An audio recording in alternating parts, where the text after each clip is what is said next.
And we're back with this portion of the Real Estate Radio Hour. Again, your questions, your real estate-related questions by phone or by text, always welcome. 651-989-9226 or send a text 81807.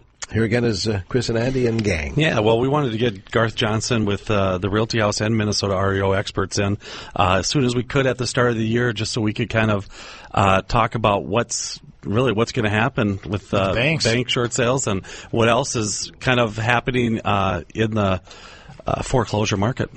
Well, thanks, guys. I brought some stats with me, and as you guys know, that short sales in REO inventory is down. The statistics show that the numbers are down. And for example, in November of 2012 versus 2011, REOs were down about 33%, and in December of 2012 versus 11, they're down. REOs and short sales are down 43% in 1 year. Wow! So that's a huge number, which means traditional sales are going to be higher, and it also means that inventory is low, and that's where we get into the multiple offer situation a lot of times. Mm-hmm. Yeah, and we've certainly seen that. Yes, lots of it. Lots of multiple offers. That's another thing in this article. And here's a kind of a scenario with this Jake. He had made an offer on this house after it was reduced. Probably after 30 days, it went down $15,000. They had multiple offers on it. He'd lost it. It didn't close, so he had another opportunity in which to go after it and get it. I mean, how often does that happen? I mean, because I always tell my people, I said, don't totally get super depressed because it might be back. Well, it happens more than you think it does, because when you get into a multiple offer situation, everybody generally signs a form that says, okay, this is my highest and best offer. It's due on a certain date. Everybody puts their offer in. We present them. And what the bank usually does, or any seller should do, is they keep all the other offers. They accept one offer, and then it might be subject to an inspection or financing. If the transaction falls through, all the other offers, we send them an email to the buyer agent and say, do you want to keep your offer as a backup? So a lot of times they'll say yes. So basically what happens if the transaction falls through for any reason, you go to the backup offers.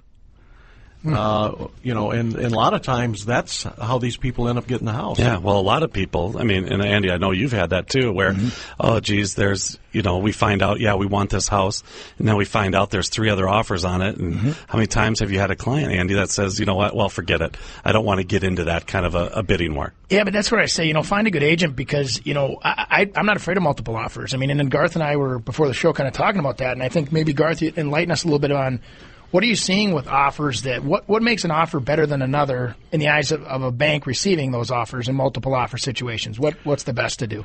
Well, obviously it's the bottom line, and many times it can be even the terms. Is the bank will look at it, well, how many contingencies do I have to deal with? Is it cash? Is it subject to financing? Most of the buyers always want an inspection done, and that's fine. They should have an inspection done. But many times the seller will say, well, if there's no financing contingencies and there's no inspection, I can sell my house and I can move on. And I know I've got a transaction that's going to close. And, cash always means a lot, too.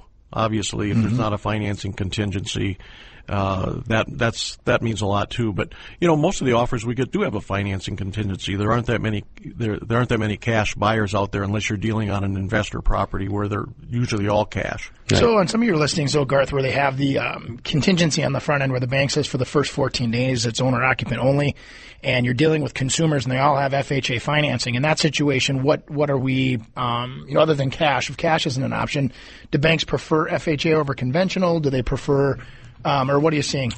Well, they don't necessarily prefer one over the other. The financing contingency, basically, whether it's FHA or conventional, the house has to be habitable. Right. And so a lot of times, we have to de-winterize it and turn the water on, and the utilities have to work, and Justin can get into the financing end of it more. But whether it's FHA or conventional, it's got to be habitable. So the financing contingency is there no matter what type of financing you've got. And with the First Look program, for example, the first 15 days it's on the market, it's only available to owner occupants. After that, it's generally available to investors.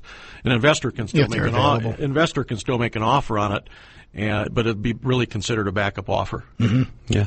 Hey, Auctions. We're hearing a lot more about auctions. Is anything in 2013? Is that going to get more prevalent? Well, we're seeing some auctions right now, and I've got 4 properties that are in auction right now. 2 of them are sold, 2 of them are still available. But what's interesting with some of the auctions houses and some of the banks, they're putting the properties out to auction before they even list them. I mean, in the old days, it usually was on the market 90 to 120 days. So, and the house didn't sell, so they looked at another viable option, which was the auction. Now some banks are putting them on before they even list them for sale, and if the house doesn't sell at auction, then they list them for sale. Are some of the properties though that go to auction the auctions? I know I've got a bad taste in my mouth from some of those auctions in the past. We'd go to them and they'd have 500 houses for sale, and you're standing there and you win the highest bid, and they take you in the back room and basically say congratulations on being the highest bidder, and then we'd like to counter your highest bid. You know, they weren't absolute auctions. They were actually, you know, the bank has the final say. Is that still the case, or are these getting a little more realistic so you can get a good deal at an auction? Well, I don't know if they're getting more realistic. I think the way they sell houses at an auction now is different.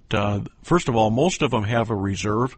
Right. Okay. So the bank a lot of times, or the seller, isn't at the auction. Mm-hmm. And so if you sign a purchase agreement with an auction company, then it goes to the bank for approval. Right. And if it doesn't meet their minimum, they'll counter the offer, or they'll put it back out to auction or put it back on the market. Mm-hmm. But most of the auction houses that you're seeing right now, they're putting the property on the market. So let's say there's an auction February 12th, for example. Mm-hmm. They're putting the property on the market, on MLS, and out to auction now. Mm-hmm. And anybody can pre-bid and buy it before the auction even takes place. Mm-hmm. And that's what's happening. It's just like having the house on MLS. Mm-hmm. You can buy it before it even hits the auction. That's interesting. So, but even if...